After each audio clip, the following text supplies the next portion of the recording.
کیا آپ جانتے ہیں کہ اسلام کی پہلی جنگ میں صرف 313 مسلمان تھے، جبکہ دشمنوں کی سنکھیا 1000 سے زیادہ تھی؟ پھر بھی جیت مسلمانوں کی ہوئی۔ یہ اتہاس کی مشہور جنگ تھی۔ اس کا نام تھا جنگ بدر۔ اس جنگ کا آخرکار کیا کارن تھا کہ ہمارے نبی آپ صلی اللہ علیہ وسلم اور ان کے ساتھی مکہ سے مدینہ ہجرت کر گئے؟ تب مکہ کے قریش بہت ناراض ہو گئے۔ وہ مسلمانوں کو ختم کرنا چاہتے تھے اور بار بار انہیں نقصان پہنچانے کی کوشش کرتے تھے۔ کچھ سمے بعد حالات ایسے بنے کہ بدر کے میدان میں دونوں سینائیں آمنے سامنے آ گئی۔ اور دوسرا، مسلمانوں کی حالت اس وقت کیا تھی؟ مسلمانوں کی جن سنکھیا بہت کم تھی۔ یہ لوگ کیول 313 تھے۔ ان کے پاس زیادہ ہتھیار یا گھوڑے بھی نہیں تھے۔ دوسری طرف مکہ کے قریش کی سینا لگ بھگ 1000 تھی اور وہ پوری تیاری کے ساتھ لڑنے آئے تھے۔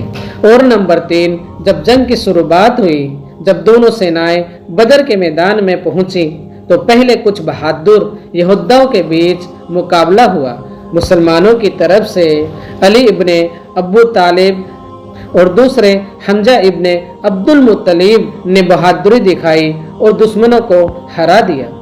اس کے بعد پوری جنگ شروع ہو گئی۔ آخرکار اللہ کی مدد آئی۔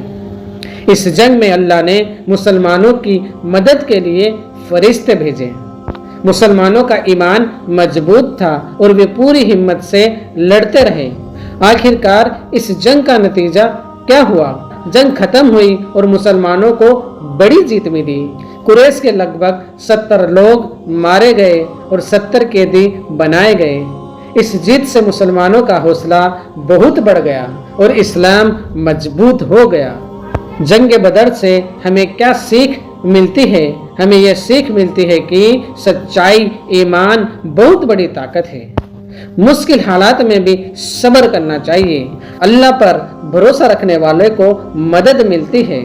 جنگ بدر صرف ایک لڑائی نہیں تھی، بلکہ یہ ایمان، صبر اور اللہ پر بھروسے کی ایک مثال ہے۔ الحمدللہ۔